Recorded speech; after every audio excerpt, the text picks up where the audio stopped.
आयकर रिटर्न की समय सीमा 2025 लाइव, क्या फिर बढ़ेगी रिटर्न फाइलिंग की डेडलाइन? आयकर रिटर्न दाखिल करने की अंतिम तिथि नजदीक आते ही लाखों करदाताओं की चिंता बढ़ गई है।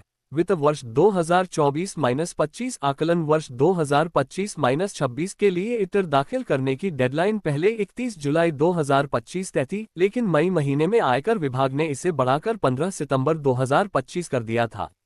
उस समय सरकार ने नए रिटर्न फॉर्म और यूटिलिटी के देर से उपलब्ध होने तथा तकनीकी तैयारियों को देखते हुए ये राहत दी थी। अब जबकि बढ़ाई गई समय सीमा भी लगभग पूरी होने वाली है, करदाता और चार्टर्ड अकाउंटेंट्स एक बार फिर समय बढ़ाने की मांग कर रहे हैं। उनका कहना है कि पोर्टल पर गड़बड़ियों, रिटर्न प्रोसेसिंग में देरी और रिफंड स्टेटस में समस्या की वजह से फाइलिंग प्रभावित हो रही है।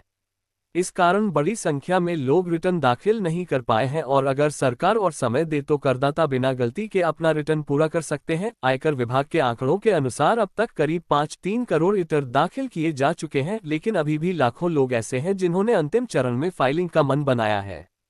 विशेषज्ञों का मानना है कि यदि डेडलाइन नहीं बढ़ाई जाती है तो भारी भीड़ के चलते पोर्टल पर दबाव और बढ़ सकता है, जिससे करदाताओं को और दिक्कतें होंगी। पिछले कुछ वर्षों में सरकार कई बार रिटर्न की समय सीमा बढ़ा चुकी है, खासकर तब जब तकनीकी खामियां या तैयारी में कमी देखी गई। हालांकि इस बार वित्त मंत्रालय की ओर से अभी तक कोई आधिकारिक घोषणा नहीं की गई है।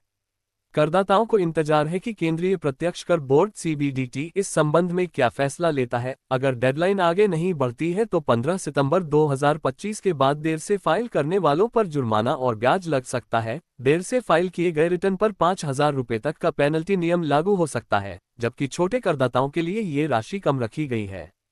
सरकार का मकसद समय पर टैक्स अनुपालन सुनिश्चित करना है, लेकिन तकनीकी चुनौतियों और बड़े पैमाने पर फाइलिंग के दबाव को देखते हुए आगे की राहत पर सबकी निगाहें टिकी हैं।